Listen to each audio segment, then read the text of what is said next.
Also in France, 28-year-old chef Paul Marcon led the French team to win the prestigious Bocusedor cooking competition, beating 23 other countries, including Denmark and Sweden, in the process.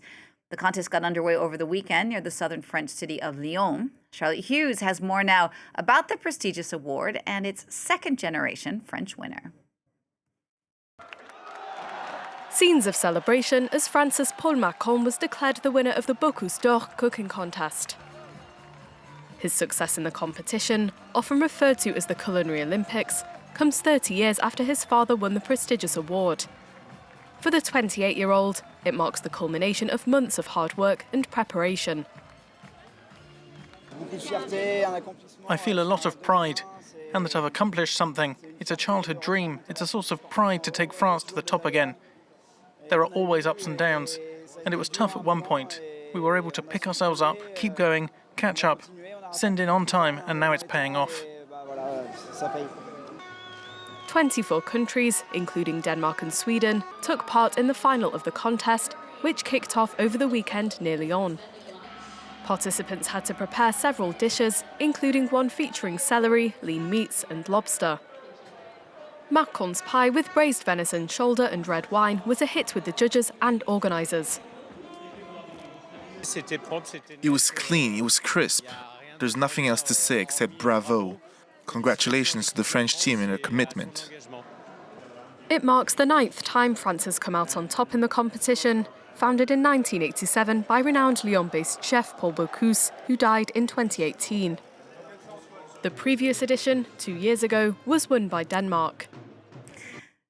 For more on this story, I'm joined on the set by our Solange Mougin. Hello, Solange. So as we just heard, this was a particularly happy moment for both France and for the Marcon family. Yeah, the Bocusedor really fits the bill of telling a story about a team and about a chef conquering challenges through perseverance and through skill, all the while representing their nation. And in that sense, it really is sort of a culinary Olympics. I watched the live stream, and the crowds in the stands in Lyon were roaring for their countries and for this family. And that the joy, that made the joy even greater, as Paul Marcon did indeed, at age 28, make history by winning this award 30 years after his father, Régis. He wasn't even born when his father won in 1995. So there is this element of this being the first sort of multi-generational win that fits well with the spirit of the Bocusedor. It's called the Culinary Olympics, and it was founded in 1987 by the famous French chef Paul Bocuse, who often went by the name Monsieur Paul, before he died in 2018. Now, today, the president of the competition is his son, who is also a renowned chef, Jérôme Bocuse. Now, these narratives of family legacy fit well with the aspect of cultural and family transmission that is so central to cooking. And that is also part of why the competition garners so much interest, along with the fact that we are in this era of celebrity chefs and TV reality shows about cooking.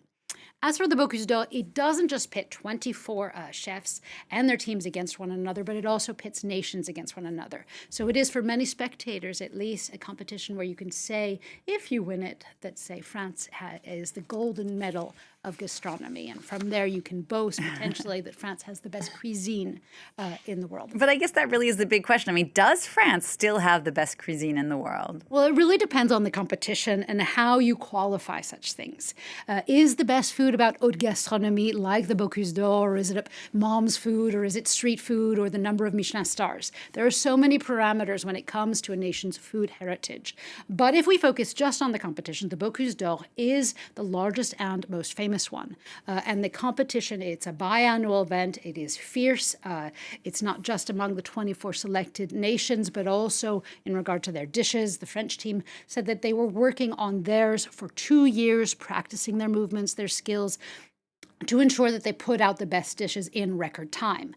For the first dish, they had 4 hours and 40 minutes to cook something with celery, fish and lobster. The second plate was a main dish with 3 sides using venison, foie gras, and tea to be done in 5 hours and 30 minutes. And both plates had to highlight the team's food heritage while also innovating with precision. Now, you could easily argue that the competition is a bit biased considering that it is held just outside Lyon and it is French, but the jury is actually made up of a group of international chefs. And as we just heard, Denmark won 2 years ago at the last edition. It's actually won 3 times before. Norway has 5 titles, and France has won 9. So France has won the most, but it is a hard-won honor that many nations seek out, in part because of the payoff. So this is the interesting bit. What is the payoff? Why are so many international countries interested in this? Well, the Bocusedor, like other competitions and like gastronomy on the whole, is an effective tool when it comes to soft power, be it on the economic front or be it on the geopolitical front. Not only are their corporate sponsors and companies vying for influence here, but tourism sectors also have their eye on this. For example, Visit Sweden, they made a promo video about its gastronomy featuring this year's chef even before the competition was over. He ended up winning bronze. And in France, there is a long tradition and a continued effort to promote French food, both abroad and at home. Last year, the government, they launched a campaign to invest in young chefs in French cooking schools in France and abroad, and in competitions like this one, for the very reason that promoting French food sells. France also has programs like Goût de or Good France, events where consulates pay tribute to things like croissants and cheese. And this concept of food power or food soft power, as I just said, it pays off. The French portal for economic intelligence did a report on this 3 years ago, and it found that gastronomy in France, it brings in over 35 billion euros, and it is the nation's 5th employment sector. It also accounts for 40% of pre-tax revenue in regard to the tourism industry, and that is just France, and it's 175,000 restaurants. It doesn't even touch on things like the billions made from wine exports and the so many French restaurants around the world that wish diners a bon appétit.